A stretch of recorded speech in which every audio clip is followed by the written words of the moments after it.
CD either. So, but you are going to need a hyperactive Lina in this game because you've got both Terrorblade and Alchemist as threats to deal with, and OG, I think they're going to play a very similar style to game number 1, right? Where No Tail was and S4 were playing very hyperactive as cores and moving around the map a whole lot, and we're going to have the same like auto-win hero for Ana, right? This hero will auto-win you the game once you get a certain amount of farm. The Storm Spirit did it by 25 minutes. Alchemist is going to be something similar here around the same timing, 25, 35 minutes. Those are the sort of timings where Alchemist becomes too big to do.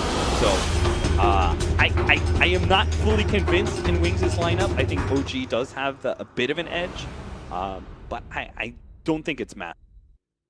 So I give it like 60-40. All right, well, ladies and gentlemen, we're getting into this game number 2, Group A action, of course. OG versus Wings, and the TPs are going to head out across the map. It does look like Fly is going to be here, at least for the moment. But again, he could end up heading back towards the bottom. So it is going to be him playing that, and instead it's going to be Jerax on the Rubik. If they do decide to dual lane with the Rubik Centaur, is that something that would work quite well? Is it? It feels a little bit sketchy to me. Maybe I don't know.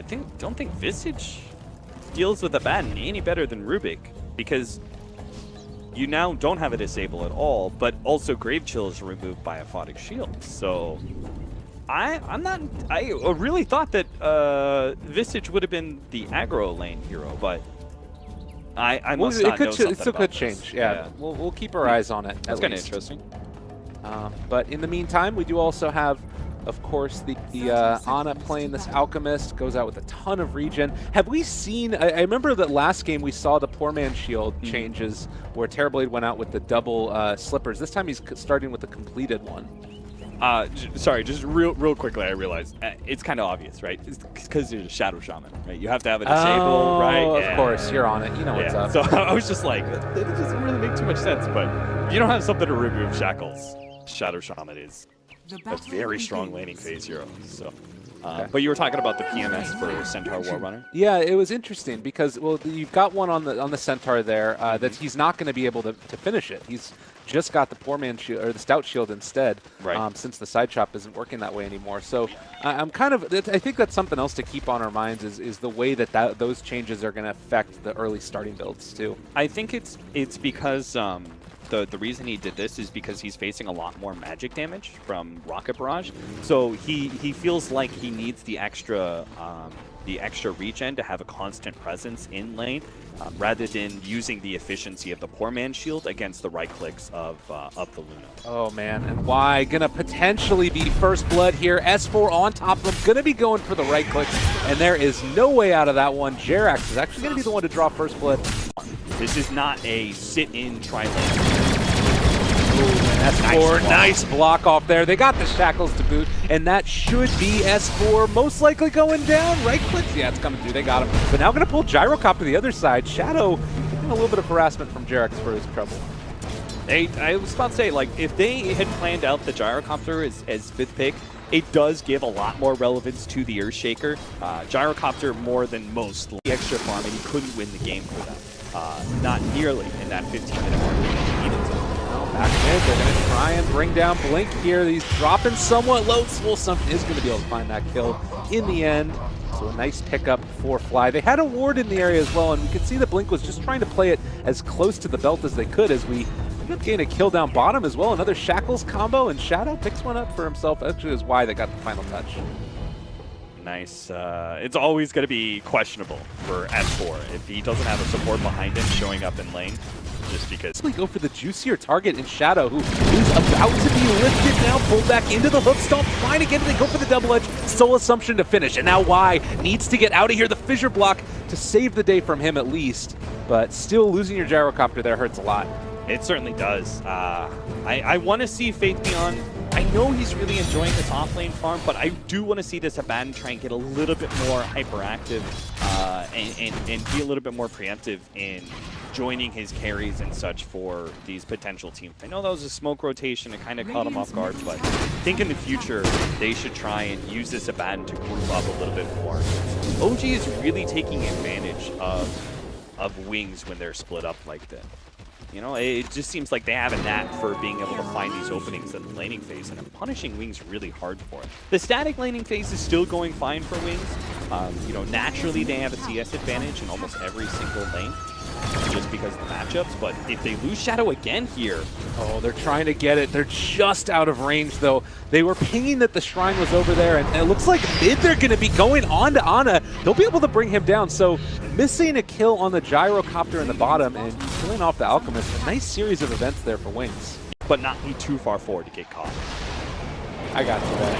Well, it looks like No Tail. Whoa, gets the Sunder, turns it on the Shadow. They want to bring him low. Stampede, the right click is going to end up falling. Earthshaker not quite able to get there. Oh, man, they wanted it so bad. There are so many Terrorblades who don't get Sunder at level 6 that I legitimately think Shadow was just like, he doesn't have Sunder, let's just go. Because I've seen they skip Sunder so much at level 6, but that's the thing. OG's Terrorblade, No Tail's Terrorblade is a little bit different. OG is looking fantastic. Yeah, really great display, definitely. And again, we're getting closer to the Blink Dagger for Earthshaker, but it's looking like it's still going to be a fairly late timing on it. And, well, there's a stun going forward, trying to bring him down. They are going to be able to kill off S4. Shadow barely able to walk away from that one, but he will walk away. They don't get the tower, but still Centaur, great pickup. Yeah, they thought the Aphotic Shield on Jerix was going to be enough to kind of bait out that Centaur, but if they had gotten Shadow, obviously it would have been well worth it, but thanks to Shrines, bringing Hero health down. A big smoke movement now. We'll see if Wings are able to catch it. S4 on the hunt. He is going to be blocked off there. The Light Strike away, Laguna Blade, everything connects, but will they be able to get out of this one? Jerix pulling back in the Earthshaker, stealing Fissure. He throws it onto 2. Oh, that was a really nice little play there. And canceled the TP. Okay, Blink's going to get the regen. That was a really good play, but now he has Fissure. Jerix, I think he wants to set this up on Shadow before the supports actually rotate over, at least ensure that the mid tower does go down. Well, a nice turnaround in spite of the death, and Fissures are just being thrown everywhere at this point. It's more about, like, what have you gotten in the process? And I don't think Wings has really gotten all that much. They're finally going to take this mid-tier 1 tower about 15 minutes in. They've taken the safe lane tower, but that's all. The rest of OG, they've kept their off-lane tower alive. They've gotten a lot of Centaur. And this Fissure, oh my god, it blocks off 3. They're all going to die. Blink is dead as well. They don't even get the Visage. They don't even get his birds. Oh no. Oh my god, I just look over and I'm like, there are 3 heroes stunned by a Fissure from Jerix. Wow. Oh jeez. Okay, well, so they got the mid tower, but they lost 3 heroes for it. I mean, this is officially, like, this game is way more one-sided to OG's favor than game 1 was. And the other thing about that too, like, we saw the Visage Familiars also taking down the Shaman wards too. Like, yeah. Oh my god. Gravekeeper's Cloak was just like, no, not doing much there. So that you can't really burst down the Visage. The Visage actively threatens you, both with the Familiars and the Heavy Nuke. Centaur and Alchemist are very rapidly getting to a point where you're going to have a hard time bursting them down too. So it's pretty much like Terrorblade and Rubik. And you look at this too, they're about to be able to jump forward and take down Lina again before she gets the Bloodstone. It's just from bad to worse, and it's not really looking like it's going to stop either. Oh man, now the Courier's even caught out on the opposite side of where the rest of the team is, but it doesn't look like they'll get caught. They do get ice! Oh man, do they know? Did they spot him? All right, now they do, okay. Yeah, they're waiting. Wow. Well, a really, really unfortunate display here from Wings. It's just looking like OG have the answers to this style of play. They're doing it. I wonder why Wings tried to draft such an aggressive and one-dimensional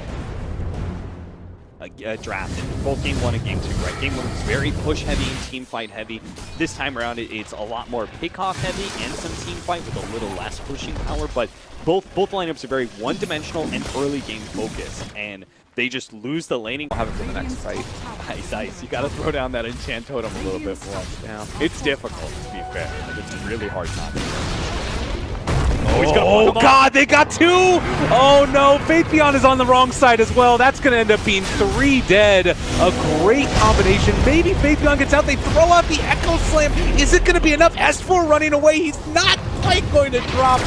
Oh, 67 HP, another fuck off! Jerax, he's all over the damn place! He had Light Strike Array as well, threw it back onto him! Oh my god, this game's over! Holy shit, that was awesome! Jerax just executed that whole entire wing squad. Oh my god. That was so sick.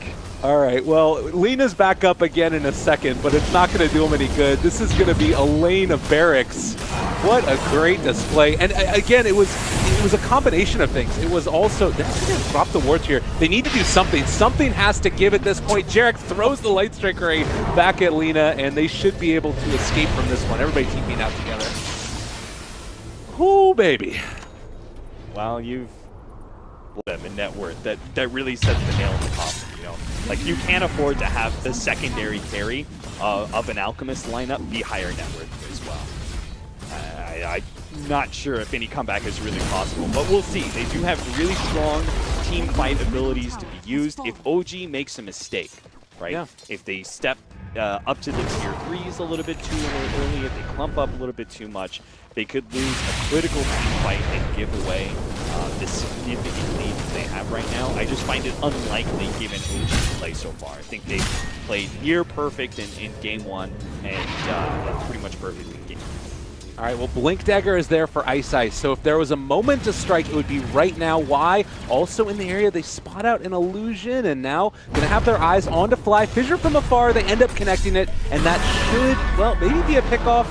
He's still very tanky. He has Mechanism, he has Cloak, he's got Gravekeeper's Cloak as well, but they are going to now take down that Shadow Shaman, maybe going to be able to find some more. They're not even going to be able to kill off the Visage, I don't think. Look at that, Laguna Boy did almost nothing, but now the combination comes out from the Fissure. Fly trying to run away, he is going to finally fall. The burst! Oh no. My god, no. Oh, they end up going down, and now Ana's on top of him. He has a Blink Dagger, trying to just run away. He's going to go pick up a Bounty Rune here because that's what he needs to do. Jerax, he stole Light Striker and Laguna Blade and is going to be able to take down the Lena and now possibly the Abaddon as well. They're just all over him. It's freaking over. Oh, baby. Look at Jerax taunting away. He is having a hell of a game. Oh, man, that was so sad because I watched Shadow play that gyro and he's got the BKB like this is his moment. And he like goes to chase down that Visage and he kills him. But right before he kills him, Fly managed to summon new familiars, and then Shadow's just like, oh shit, oh shit, I have BKB, but that's all physical damage coming my way. He dies, and pretty much their hopes for that team fight die with him. The Laguna Blade probably did like, I don't know, maybe 200 damage or something to the Visage when it actually went out, and then Rubik stole it and threw it back against Lena, and she basically died. It's just been really tough, and now they're going on to the Earthshaker. They're going to be able to kill him off, stealing Fissure, now connecting onto Lena. They pull it back in. The team fight prowess from this OG team has just been too strong. And this timing, I mean, yeah, they're just all over them. Every single tournament, Lyrical, I come to the tournament like with great hopes about Wings. You know, every single time I've heard the things like, oh, you know, we lost sort of our standing because of that. We really haven't been able to grind it, but we're going to get back into it. So every tournament I think to myself, this is the one. Like, we'll finally see the good old Wings, you know, come back and forth. But it's not just people adjusting to how Wings play. And it's not at all. I think there are a lot of, like, basic in this series so far. They do not look in very good form. And I think, you know, by maybe a little bit of his draft, I think the draft is kind of set against them by giving them, you know, no real outs. This is that big comeback at first, and some of the minor buffs in 7.0 have gone back. Well, this is potentially time to go all in. No-Tail has a DD. They've given the Aghanim Scepter to the Centaur by virtue of that Alchemist, and they're going to start pressuring in here. They're on top of him. A Fissure gets thrown out. They are going to be able to take down this Tier 3 tower. No real contest. They are going to throw out a Glyph. I mean, they're sieging both of them at the same time. They don't even care. And they're under no stress at all here. They're going to deny the tower. That's all hunky-dory. Building's still dropping. Aphotic Shield is there. These barracks they just don't have an answer. Like, they can't even go on one hero at this point. Yeah, then fortunately with the Aegis on no tail, they can't really address that threat, and then Anna's just constantly getting plotting shields, so they're trying to go on him because he doesn't have the Aegis, but they just can't. They can't do it. Oh god, they're all over him. Faithion, he doesn't have his ulti anymore. They're taking down this. It's going to be Mega Creeps in just a second. No Tail is still going to jump forward. They throw another Fissure. Echo Slam to follow. It's looking kind of okay-ish. Fly. There's no pressure at all. There's the call down. They're all going to die again. Fly is on a killing spree. Double for him, and GG is going to be called OG 2-0 over Wings. And I think both scores ended up being around the 8-27, 9-27 mark as well. Cap, what can we take away from this series as a whole here, finishing off our first 100 bet? You know, I want to give a bunch of praise to OG.